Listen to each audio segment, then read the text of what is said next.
Mali kono ani Mali kokan amba lase aw makafoni yebewa bambara ka Mali kura kunafonu kena sigilen aw ka kunafonu la kuma ba bi bena taliken nunu de kan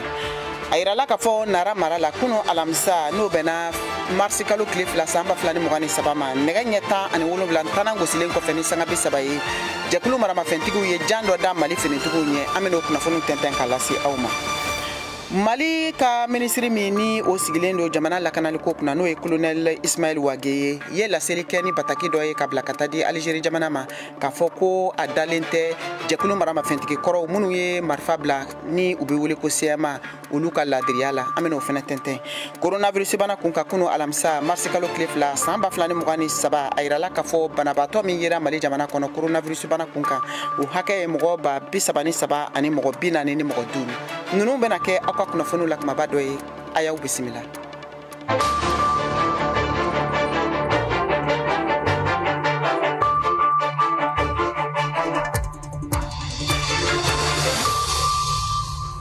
ka foli ni tanni ke kataw kilingilin bela jelema alibi ka foko aw sogolen do vewa bambaraka malikura kuna fonu na ni watina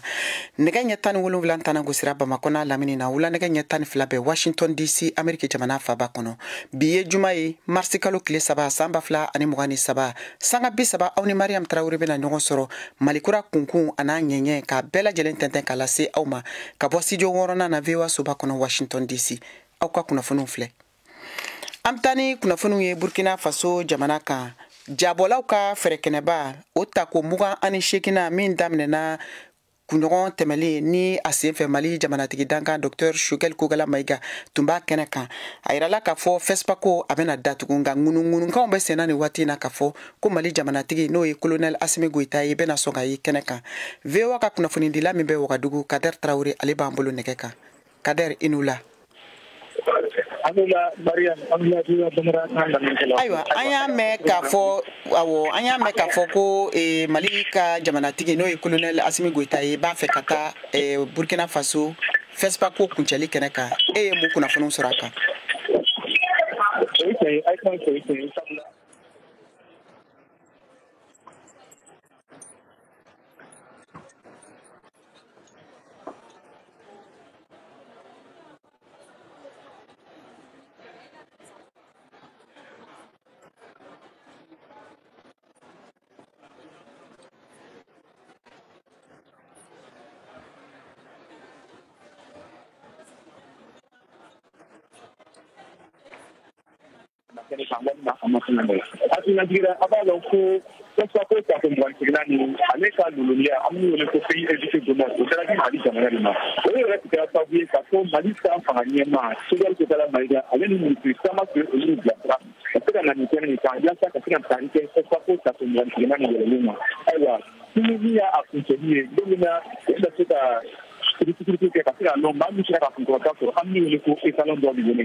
aywa Kader Traoré kuma labana ibise ka fanye jamunu bela jelen jirala kene kanyina ere bulu jajuman kera e ka nindugo fey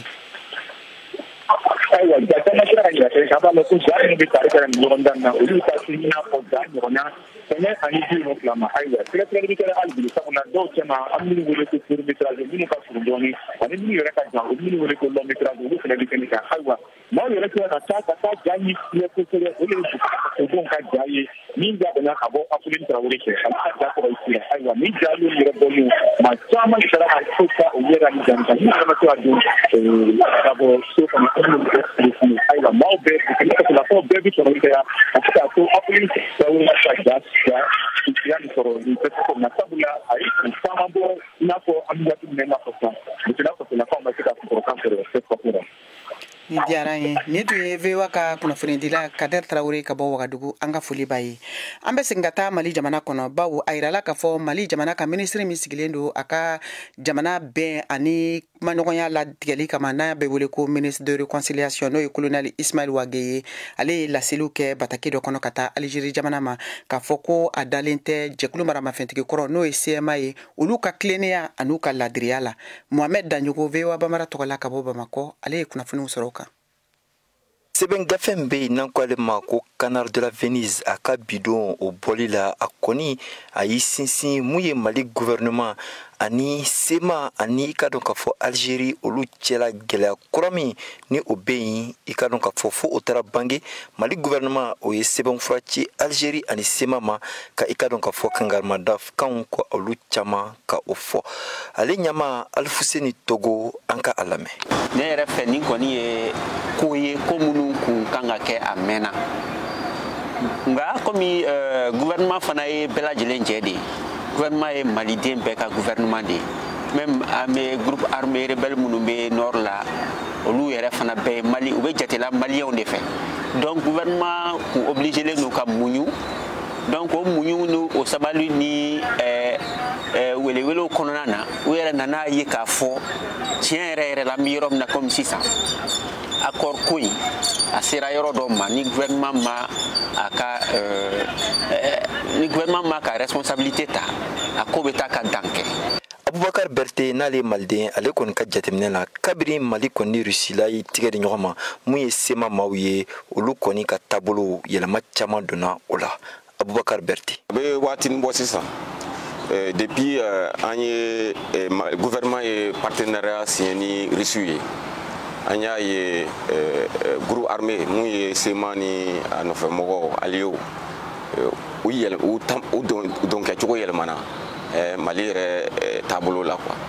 Ne Abubakar Berté y'a yira k'a fɔ ko yɛlɛma donna SEMA ka ko la a kɔni y'a yira k'a fɔ ko faamuyalibaliya o kɔni bɛ Algérie ka ko la ale min kan ka i ka dɔn k'a fɔ ka bɛn kɛ Mali denw u ni ɲɔgɔn cɛ gɛlɛya min bɛ sen na sisan Abubakar Berté. Ne yɛrɛ ma min faamu mun ka ɲi ka ko ninnu nɔgɔya n'o ye Algérie ye Algérie fana a tilennen tɛ crise accord in ko la parce que mɔgɔ bɛ se k'o faamu cogo e de ye médiateur ye e bɛ fan dɔ reçu k'olu reçoit e fɛ yen e ma fɛn fɔ côté dɔ ye donc vraiment o ko in ko tilennen tɛ quoi. An b'a yira k'a fɔ SEMA kulu min n'o olu kɔni taara Algérie jamana kan ni Algérie jamana ɲɛmaa Tebboune n'ale o bisimila ale kɔni a n'u ka kumaɲɔgɔnya la a yira k'a fɔ ko mun kɔni ye Azawad mara ye o tɛ se ka kɛ a damana jamana ye i ka dɔn k'a fɔ Sahel kɔnɔna la Mohamed Danjogo VOA Bambara tɔgɔ la ka bɔ Bamako. An bɛ taa ni kunnafoniw ye Nara mara la kunu alamisa ni o bɛnna marisi kalo tile 2 san 2023 ma a yirala k'a fɔ nɛgɛ ɲɛ 17 tana gosilen kɔfɛ ni sanga 30 ye cɛ marifatigiw ye jan da Mali jamana ka finitigi dɔw ye min n'a kɛra Muruja ka taa Kulumba o fanfɛ yɔrɔw la mɔgɔ 7 ɲɔgɔn de bɛ yen minnu kɔni ni olu jogina ɲininkaliw ni sɛgɛsɛgɛliw y'a yira cogo min Moribo Keita VOA tɔgɔla ka bɔ Nara. Lamisado marisi kalo tile 2 san 2023 nɛgɛ kaɲɛ 17 tɛmɛnen kɔni sanga 30 ye Murujan ale ni Kalumba cɛ ni o bɛɛ lajɛlen bɛ Nara sira kan bamantiwale kɛbaa jɛkulu dɔw ye mugujugu pɛrɛnta don dugukolo jukɔrɔ min kɛra sababu ye ka wolomasiri tabaw minnu bɛ Muruja olu ka wulikajɔkɛla dɔw ka bolimafɛn yɛlɛla a kan a kɛra sababu ye ka wolomasiri taba maa 2 ko bɔnɛani na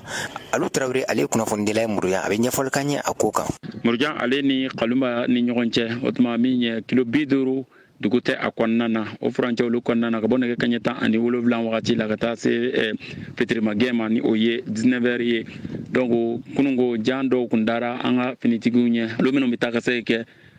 Murujan ani Nara fo ka taa se Kuala ma donc olu furancɛ olu kɔnɔna na u ka taa ka segin ale kɔnɔna na jan dɔ kun dara o ɲɛ min ye maa 2 ye o ni tora an ka finitigi olu fan fɛ ka maa 11 ka olu jogi. Nin waleya in nɔgɔni na wolomasiri tabaw u ka wulikajɔ teliyara kosɛbɛ sanfɛ pankuru olu yɛrɛ fana nana a kɛnɛ kan siga tɛ min na larawuliw kɛra nka maa minnu nin waleya in kɛ tɛgɛ ma se ka da u kan Modibo Keita VOA Bambara ka bɔ Nara. An bɛ taa ni kunnafoniw ye jamana camancɛ fanfɛla la kɛrɛnkɛrɛnnenya la Bankas ani Bayangara fanfɛyɔrɔw la ka kɛ ni basigibaliya ye u ka marabolo kɔnɔ a yirala k'a fɔ bingalikɛlaw olu ye u ka dagadugu sigi u ka dugudennin dɔ kan min bɛ wele ko Waranba n'a filɛ nin ye Bankas fɛ. Tijani Wedrago ka bɔ Koro ale b'o kunnafoniw di.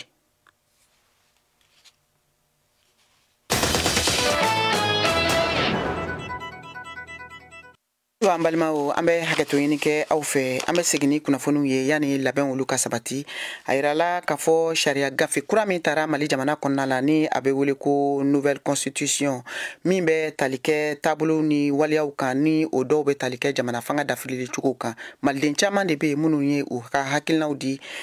VOA ka lasigiden min bɛ Kati Lamisa Sangare ale ka kuma baranin na.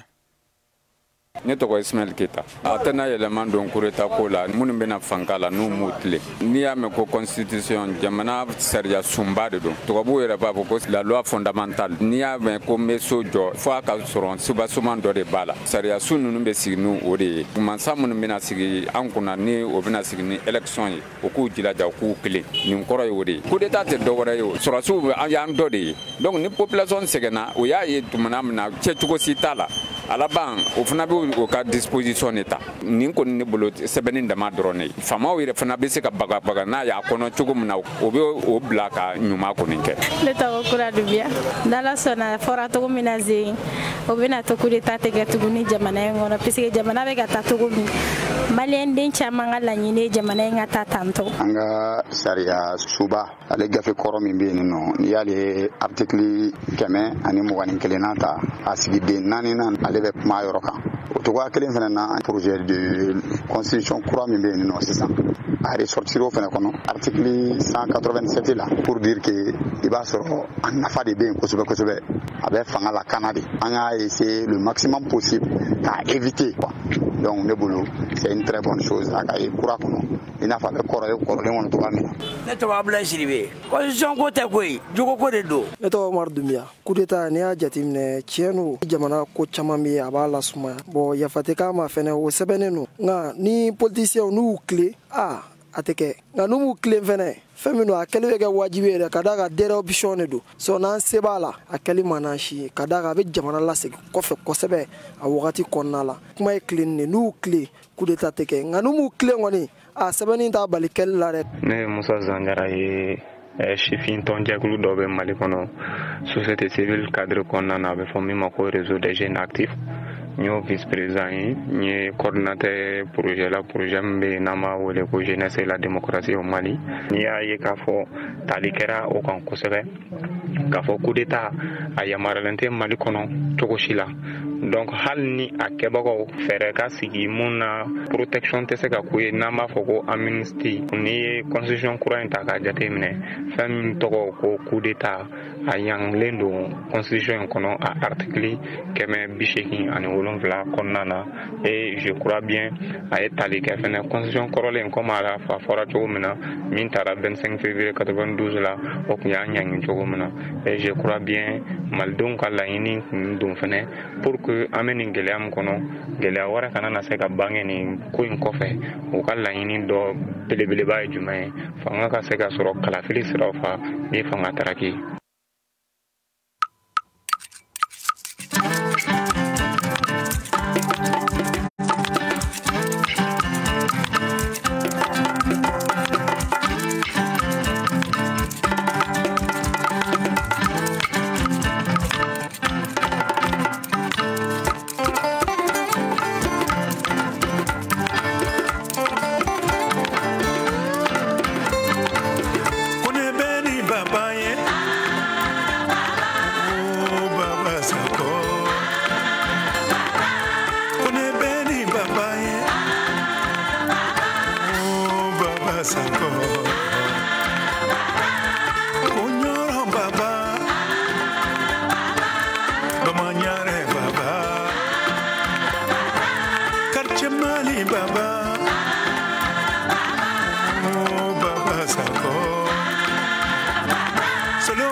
VOA Afrique ni VOA Afrique ye buna adamadenw lafiyara kunnafoniko la.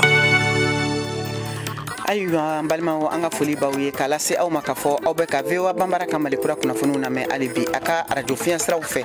Bamakɔ n'a lamini ye fiɲɛ turukala 102 o fiɲɛ sira ye. Ɲorodi Sahɛlikaw b'an sɔrɔ radio Emergence kan 99.6 Buguni radio Kumase 92 fiɲɛ sira fɛ. Yuwaru aw b'an sɔrɔ radio Dunuya ka 101.2 Koro ani Banyangara radio Orona 93.2 Gawo aw b'an sɔrɔ fiɲɛ turukala 106.1 ka Tumutu o ye fiɲɛ turukala 93 sabaye. Abidjankaw b'an sɔrɔ 99 kan Wagadugu fiɲɛ turukala 102.4 an ka bɔlɔlɔ sira bɛ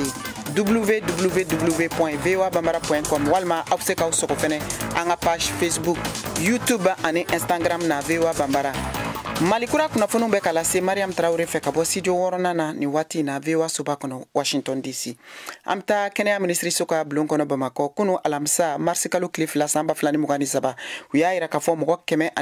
173 de sɛgɛsɛgɛra ka dɔn ni coronavirus bana bɛ olu la. Mɔgɔ 11 de kura sɔrɔla o sen fɛ ka fara banabaatɔ kan. O ye coronavirus banabaatɔ Mali jamana kɔnɔ hakɛ kɛ mɔgɔ 33 ani mɔgɔ 40 ni mɔgɔ 5 maa minnu fatura dɔgɔtɔrɔso ni jamana fan wɛrɛw fɛ hakɛ o ye mɔgɔ 7 ani mɔgɔ 40 ni mɔgɔ 3 min kunnafoni dira kɛnɛya minisiriso ka kunu alamisa marisi kalo tile 2 o kunnafoni di sen fɛ.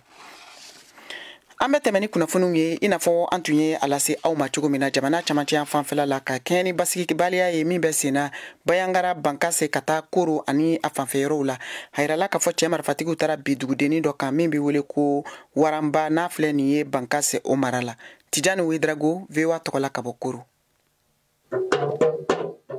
Waati min na basigi kun bɛ Mali la kosɛbɛ maa caman kun bɛ bɔ diɲɛ fan bɛɛ lajɛlen ni kana dɔgɔnɔ jamana seko ni dɔnko o nɔfɛ. Waati la maa caman kun b'u bolo mɔnɛ bɔ nafoloko fan fɛ i n'a fɔ a tigi Pujugo b'a ɲɛfɔ an ye cogo min na ale ye turupuya po ɲɛmɔgɔ ye Koro an k'ale lamɛn. Sɔrɔ kɔni alhamdulilayi rabbil alamin sɔrɔ tun bɛ kosɛbɛ parce que an ni projet o gouvernement mɔgɔw hali festival an tun bɛ taa sɔrɔ tun bɛ kosɛbɛ yɛrɛ de wagati ni kɔni yanni kɛlɛ kɔni bɛna vraiment an tun ka ɲi. Nga bi a bɛ cogo di aw ka baaraw taabolo la a tigi Pujugo an k'ale lamɛn. Degu kɔni a ye degu lase an ma kosɛbɛ yɛrɛ de kosɛbɛ sisan an bɛ taa fɛn kelen min na o ye festival ɔgɔbanya de sensibilisation kɔni an fana ka sɔrɔ a mɛnna. Ni dunanw kun nana gidiw olu kɔni jɔyɔrɔ kun ka bon kosɛbɛ baw olu de kun bɛ taa seko ni dɔnko yɔrɔ yira dunanw na. Suleman Jire ale ye gidi kɔrɔ ye an k'ale lamɛn. Wagati min na jamana tun lakanalen tun don ne ka baara tun bɛnnen giriya ma ka tugu turusiw kɔ ka yɛrɛ kulu kan ani ka moti bajiw ni malikɔnɔna yiriw la turusiw tubabu jama ninnu. Turusiw an bɛ taa n'u ye site kan sanga ni Banyangara ninnu mara la jamana ka monument baba min bɛ an tun bɛ taa o de yiriw la k'an ka laadaw lakali ye. Ala ni lakanabaliya bolo bi Suleman Jire ale ka baara bɛnnen don fini feere de ma Koro an k'a lamɛn. Sisan kɔni ko an ye san 1 san 2 kɛ degun na o kɔfɛ an y'a ɲɛɲini ne yɛrɛ kun kɔni sisan ne bɛ ka préférer de feere sisan Koro frontière da la yan Orofanda la yan i ɲɛ bɛ min na sisan ne de kɛra n ka baara ye. U caman ka fɔla nin lakanabaliya in kɔni ye kɔlɔlɔ lase maa fɔlɔ minnu ma o kɔni ye hôteltigiw ye. Hadi Gindu ale kɔni ye hôteltigi ye an k'ale lamɛn. En tant touristique, vraiment on gagnait. Tourisme kun bɛ yen waati min na an kun bɛ sɔrɔ kɛ kosɛbɛ a da kun ka d'an na baw maaw kun bɛ bɔ diɲɛ fan bɛɛ lajɛlen ka na yan nɔ an ye maabaw kun bɛ yan nɔ maabaw ka bɔ Itali ka bɔ Amérique an ye mɔgɔw fana kun bɛ yan nɔ minnu bɛ cinéma bɔ ɲɔgɔlɔnbɔlaw kabini tourisme kɔni jɔra a kɔni gɛlɛyara an bolo dɛ an yɛrɛ t'a dɔn an bɛna mun kɛ sisan. Tijani Wedrago VOA Banbara tɔgɔ la ka bɔ Koro. basketi sanfɛ celu ɲɔgɔndanba Africa League ko don a tako sabana bɛ sɛnsɛn na ka na san 2023 in marisi kalo tile 11 ka kuncɛ tile 21 Dakar Senegalikaw fɛ yen. O ɲɔgɔndan tɔgɔ Conférence du Sahara. O ɲɔgɔnna ɲɔgɔndan wɛrɛ Conférence du Nil Caire Égypte k'a daminɛ avril kalo tile 21 ka kuncɛ mai kalo tile 6. Final ɲɔgɔndanw bɛ yen Kigali Rwanda jamana kan mai kalo tile 21 k'u kuncɛ tile 27. Farafinagun club 12 de bɛna u niyɔrɔ ta kɛnɛ kan ɲɔgɔndan 38 ŋana kelen a y'aw sɔgɔlen to Voix de l'Amérique kan ka Africa League n'an ko bali kunnafoniyaw sɔrɔ. Tombouctou mara la muso jɛkulu dɔ minnu ni olu faralen ni ɲɔgɔn kan ka u ka jɛkulu sigi n'a tɔgɔ bɛ ko Alpha Woye ni dɔw kama nanzarakan na ko marabu. Olu ye muso jɛkulu ye minnu ka baara bɛnnen don kɛrɛnkɛrɛnnenya la alikuranɛ durusili ma. O senfɛ bi VOA Bambara tɔgɔ la Maimuna Moro ale wulila ka se u ma Tombouctou. A ye kuma tɛnkun a muso ŋana dama dɔ la i n'a fɔ Wulematu Buware ka se Ajara Ture ani Afisatu Mayiga ma. An ko kunnafoniw lamɛn. Kuranɛ kalani k'a dɔn ni k'a durusi o bɛ jɔyɔrɔba di musow ma Tombouctou dugu kɔnɔ. Sabula n'i ye kuranɛ dɔn ka se hakɛ dɔ la a bɛ f'i ma ko karamɔgɔmuso. O karamɔgɔmuso ninnu jɔyɔrɔba de bɛ Tombouctou dugu taabolo ɲuman na. Ami Buware ye Tombouctou muso ye. Karamɔgɔmuso kɔnɔ nafaba de b'u la an ka société kɔnɔna na. A fɔlɔ ye ni banni kɛra u bɛ muso ko ka sɔrɔ ka lasigi filiya la ka kalanw don i da i bɛ to ka minnu fɔ mun bɛ hakili sigi si yɛrɛ ma ni ka sitanɛ yɛrɛ bɔ i la. Nafa filanan ni muso bɛna furu olu de b'i ko k'i jɛ k'i lasigi. O sabanan ni muso jiginna olu de bɛ den kundi ka den taman ci ka sɔrɔ ka tɔgɔ da tulo la. Jara Ture ye kɔɲɔmuso kura ye. Karamɔgɔmusow ye jɔyɔrɔ min fa a ka furusiri la a b'o ɲɛfɔ an ɲɛna. Ne ka furusiri don karamɔgɔmuso ne wili k'an sigi fo siɲɛ 4 fara kan ka tila ka n koli ka dɔɔni ta jifilen kɔnɔ ka kalan k'a la ka sɔrɔ k'a kɛ siyo kɔnɔ ka tila ka ne yɛrɛ kun minɛ ka kalan kɛ ne kunkolo sanfɛ ka sɔrɔ ka ji bɔn kan. Bɔra kɛnɛ ma ko ne ka janaba ko ne ka seliji ta. Ne ye seliji ta a nana a ye ji bɔn ne kunkolo kan ka jigin. A ye conseils fɛnɛ di ne ma ɲɛgɛn kɔnɔ. A ko ne ma ko mana tɛmɛ ne ni cɛ ni ɲɔgɔn cɛ k'a ka tan fila ni ɲɔgɔn cɛ ko n ka sigi n ka cɛ bonya n ka kuma fɛnɛ mɛn. Walasa ka kɛ karamɔgɔmuso ye kalan dɔrɔn tɛ fo maaw ka danaya ani bonya fɛnɛ ka k'i kan. Afisatu Mayiga ye karamɔgɔmuso ye. Kalan kɔfɛ jogo caman bɛ yen mun kan ka ye Alpha Woye la. N'i ye kalan kɛ e o k'i ye diinɛ de kalan ka ɲɛ i ye fiqhu kalan ka ɲɛ normalement i ka comportement e kan ka exemple ta i yɛrɛ de la fɔlɔ. A ye jogo ɲuman bɛɛ kan ka e de la exemple ɲuman bɛɛ kan ka e de la o de ka ɲi o de la i bɛ se ka kɛ Alpha Woye ɲuman ye. Silamɛya ma daga k'a fɔ ko muso ka kɛ alimami ye nka n'a ye kuranɛ dɔn k'a dɔnna kari jɔyɔrɔba bɛ k'a la musow ka kungow caman na. Ni ye Maimuna Moro kan ye ka bɔ Tombouctou VOA Bambara.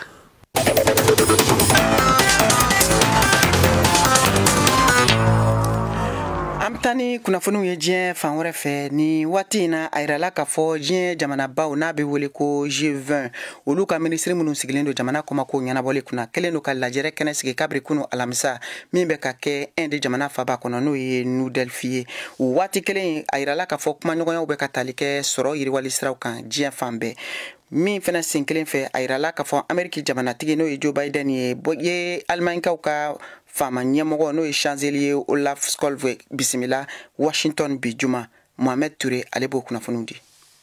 Hindu jamana bɛna kɛ diɲɛ kɔnɔ farali jugu cɛmancɛ la Irisiya ka kɛlɛ nin kan Ukraine jamana na dɔnnikɛlaw ka fɔ la nka a Asie worodugu jamana fana ye sababu sɔrɔ a yɛrɛ seko jɔda i n'a fɔ Saheli kanw ani cɛsiriba min bɛ se ka kɛ tilebi ni Moscou cɛ. Hindu jamana n'o ye Inde bɛna jɔyɔrɔ ta Ukraine ko la i n'a fɔ a y'a kɛ cogo min na ka tɛmɛ baw a ka ca la kɛlɛ nin bɛna datugu farajɛ jamanaw na ani a nɔfɛ ko diɲɛ fanga kɔlɔlɔ sɔrɔ ko siratigɛ ni dumuniko la.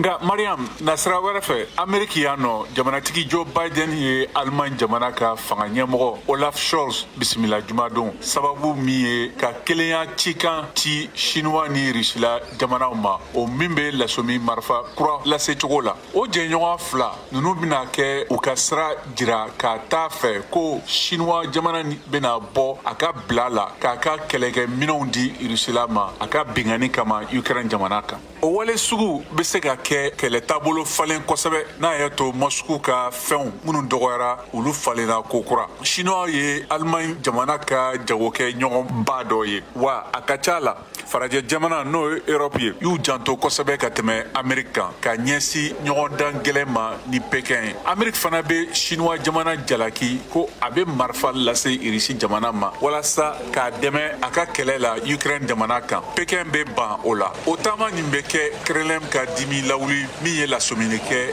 hali ka kɔn lajɛ ɲɛ ko marifa kura lase Kiev o bɛna nin kɛlɛ janya dɔrɔn an y'a kɔlɔsi ko Amérique jamana bɛ ka taa fɛ a ka politiki la n'o ye ka marifaw lase Ukraine jamana ma a ka lakanabagaw lasu u kɔ ɲɔgɔn kɛ Kremlin ka kuma lasela Dmitry Peskov y'o fɔ jumadon Juma ye musow ka don ye o kama bi an taara Tɔnbɔkutu mara la an sera muso denmisɛnnin dɔ ma Binta Sise ale ye nɛgɛ baarakɛla ye min bɛ wele ko menuiserie métallique Alfuseni Elaji VOA Bambara tɔgɔ la ka bɔ Tɔnbɔkutu sera ma ka ɲininka a ka baara a nafa a n'a gɛlɛyaw la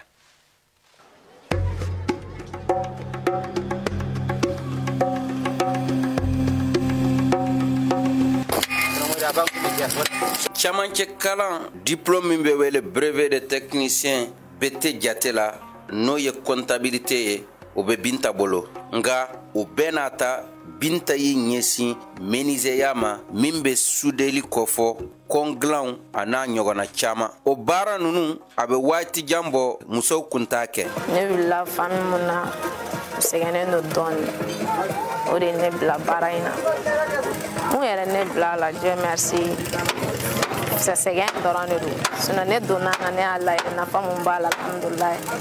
ni gɛlɛya do Binta y'o caman ye a dɔw yɛrɛ bɛ bɔ an balakaw fan fɛ ka ɲɛsin Binta ma u bi k'a fɔ ko ne muso de ne ma n ka baara kɛ ko cɛ baara de do donc ne y'o gɛlɛya dɔrɔn de sɔrɔ a la parents kun bɛ ka mankan ci bɛɛ bɛ ka kuma dɔw b'a fɔ e yɛrɛ kɛ ni comme cɛ e bɔlɔn tan sisan e donna cɛ baara yɛrɛ de la san mais a ma foyi jan a ma difficulté foyi jan Mohamed Al-Khalifa Traoré Binta ka kalanfa ka fɔ la don dɔ yɛrɛ kɛra Binta y'u ka baara ye dugu kɔnɔ baara jara ye kabini o waati Binta y'a hakilina ta k'a bɛ kɛ menuisier ye n'o ye soudeur baara ye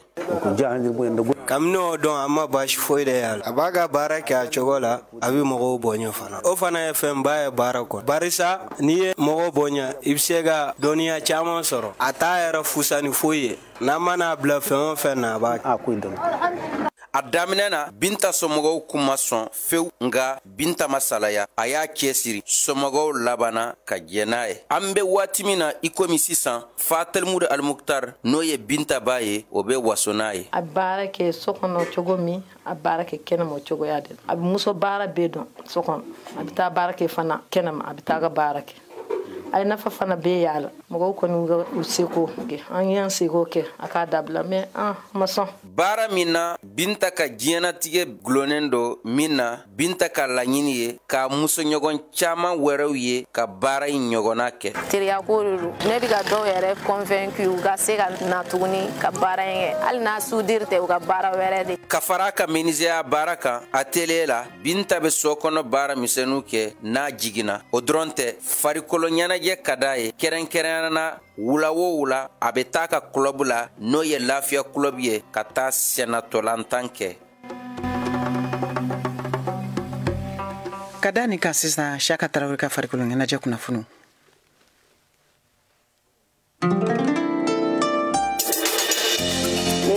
Korotimi Traoré ka bɔ Segu Kura Segu aw ye Malikura lamɛn ntɛnɛn ka taa bila juma la nɛgɛ kaɲa 5 ka taa bila kaɲa 5 tɛmɛlen ni sanga 30 ye VOA Afrique kan